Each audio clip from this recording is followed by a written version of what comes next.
Қызылорда қаласында шығармашыл жастарды қолдау, олардың әлеуетін арттыру және қаланың көркем бейнесін паш ету мақсатында күзгі Қызылорда атты фото көрме сайысы ұйымдастырылды. Фотокөрме сайысының басты мақсаты жастардың шығармашылық белсенділігін арттыру, кәсіби шеберліктерін дамыту және фотоөнер арқылы өңірдің мәдени бейнесін дәріптеу. Іс-шара Positive Production фото-видео студиясы мен қалалық жастар ресурстық орталығының ұйымдастыруымен өтті. Фотокөрме форматы заманауи әрі еркін көрме түрі. Мұнда фотосуреттер ашық аспан астында жіпкелініп, көрермендер оларды тамашалай алады. Бұл формат жастардың еркін шығармашылық ойлауын қолдап, қала тұрғындары мен қонақтарының назарын өнер мен табиғат үйлесіміне аударуға мүмкіндік береді. Жалпы мақсаты қаламыздағы фотокөрттерді қолдау, шабыт беру және қаламыздың әсем жерлерін осы қонақтарға көрсету.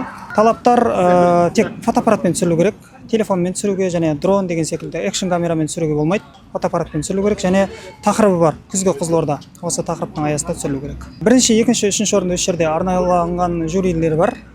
Сол кісілер анықтайды және бізде спонсорлар бар. Орда мейрамханасы 100 000 бәйге беріп отыр. Соны осы жерде келген қонақтар стикер жабыстыру арқылы соны анықтайтын боламыз. Шараға кәсіби және әуесқой бағыттағы 15 фотограф қатысып, Қызылорданың күзгі табиғатын, қаланың ерекше сұлулығын, тұрғындардың өмір сәттерін бейнелейтін 10 фотосуретке дейінгі жұмыстарын ұсынды. Әр қатысушының туындысы қаланың рухын, табиғи түсін және шығармашылық көзқарасын танытты.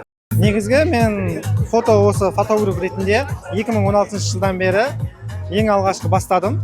Енді ол кезде кішкене ученик болдым, қаладағы білікті мамандар, білікті фотографтардың үйрене отырып. Енді бүгінгі фотосушка күзгі Қызылорда болғандықтан тақырыбы ең бастысы Қызылорданың күзімен. Сосын сурет көрген кезде осы Қызылорда ең алғашқы еске түсіретін маңызды ғимараттарға көңіл бөлуге тырыстым. Ғимараттармен қоса креатив қостық кішкене. Сурет түсірген кезде мен негізі ең бірінші рөлде адамның эмоциясы, яғни сол моментті есте қалдыру, содан мен шабыттанамын көбірек.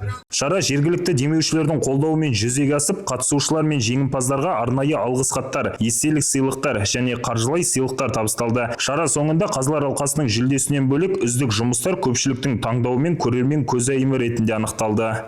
Ержан Смағұл, Әлімжан Ақпаев, 7/7 News.